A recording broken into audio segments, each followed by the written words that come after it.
नमस्कार, आप देख रहे हैं न्यूज़ 18 का डिजिटल प्लेटफॉर्म और मैं हूं आपके साथ श्रुति श्रीवास्तव। आप सबको पता है कि 122 साल के बाद 2025 यानी इस साल का दूसरा और आखिरी चंद्र ग्रहण लगने वाला है, लेकिन इसके पहले सूतक काल लग चुका है। जी हां, चंद्र ग्रहण एक प्राकृतिक खगोलीय घटना है और ऐसा माना जाता है कि यह तब होता है जब सूर्य और चंद्रमा के बीच पृथ्वी आ जाती है। ऐसे में पृथ्वी की छाया चंद्रमा पर पड़ती है और उसकी चमक कम हो जाती है। जब चंद्रमा पूरी तरह से पृथ्वी की छाया में आ जाता है तब उसे पूर्ण चंद्र ग्रहण कहा जाता है। हिंदू धर्म में चंद्र ग्रहण को अशुभ काल बताया गया है और इस दौरान कई नियमों और परंपराओं का पालन करना आवश्यक माना जाता है। आपको ये बता दें कि आप सबको ये तो अभी पता चल गया होंगे कि चंद्र ग्रहण के दरमियान आपको क्या करना चाहिए, लेकिन क्या आपको पता है कि चंद्र ग्रहण के बाद आपको क्या करना है, वो मैं आपको बताऊंगी। और चंद्र ग्रहण के जब लग जाए तब क्या करना है वो भी मैं आपको बताऊंगी। आपको बता दें कि इस साल का ये दूसरा और अंतिम चंद्र ग्रहण 7 सितंबर 2025 को लगने वाला है, जो भारत में भी साफ साफ दिखाई देगा। चंद्र ग्रहण रात 9:57 से शुरू होकर मध्य रात्रि 1:23 तक रहेगा, लेकिन अभी ग्रहण से पहले सूतक काल प्रारंभ हो चुका है, जो कि 12:57 से ये शुरू हो चुका है। और अब आपको बताएंगे कि चंद्र ग्रहण के उग्र होने के बाद आपको किन विशेष बातों का ध्यान रखना है और किन विशेष कार्यों को आपको करना है। इससे आपको बताते चलें कि अगर आप वो विशेष कार्य कर लेंगे तो सुख समृद्धि के साथ ही विशेष फल की भी आपको प्राप्ति होगी। दरअसल चंद्र ग्रहण के दौरान भगवान ग्रहों के प्रभाव से घिरे होते हैं। ऐसे में भजन कीर्तन आपको करना चाहिए।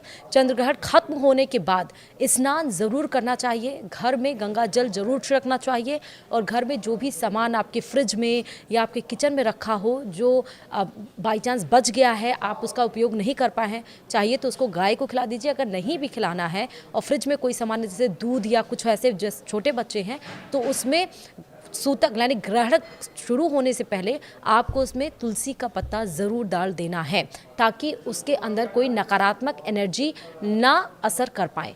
तत्पश्चात भगवान का विशेष पूजन अर्चन भी आपको करना चाहिए। चंद्र ग्रहण देर रात्रि में खत्म हो रहा है तो घर के मंदिर या पूजा गृह में भगवान की आराधना ज़रूर करनी चाहिए। चंद्र ग्रहण खत्म होने के बाद अगर संभव हो तो दान इत्यादि भी करना चाहिए। दान करने से भगवान अति ज़्यादा प्रसन्न होते हैं और मनोवांछित फल भी प्रदान करते हैं। वस्त्र, अनाज और आभूषण आदि दान करने पर अलग अलग तरह के आपको फल प्राप्त होते हैं। अगर आपकी कुंडली में चंद्र दोष है तो चांदी के आभूषण या सिक्के आप दान कर सकते हैं। ऐसा करने से आपका चंद्र ग्रह मजबूत होता है। मानसिक तनाव के साथ ही आपको ऐश्वर्य की भी प्राप्ति होती है। सामर्थ्य अनुसार अन्य आभूषणों को भी आप दान कर सकते हैं। वहीं अगर चंद्रमा, क्योंकि आप सबको पता है कि चंद्रमा का रंग सफ़ेद होता है, ऐसे में सफ़ेद वस्तुओं का दान जरूर करना चाहिए। जो भी वस्तु या सामान दान करना हो उसे ग्रहण शुरू होने से पहले ही स्पर्श कर लेना चाहिए। इसका विशेष ध्यान रखिए।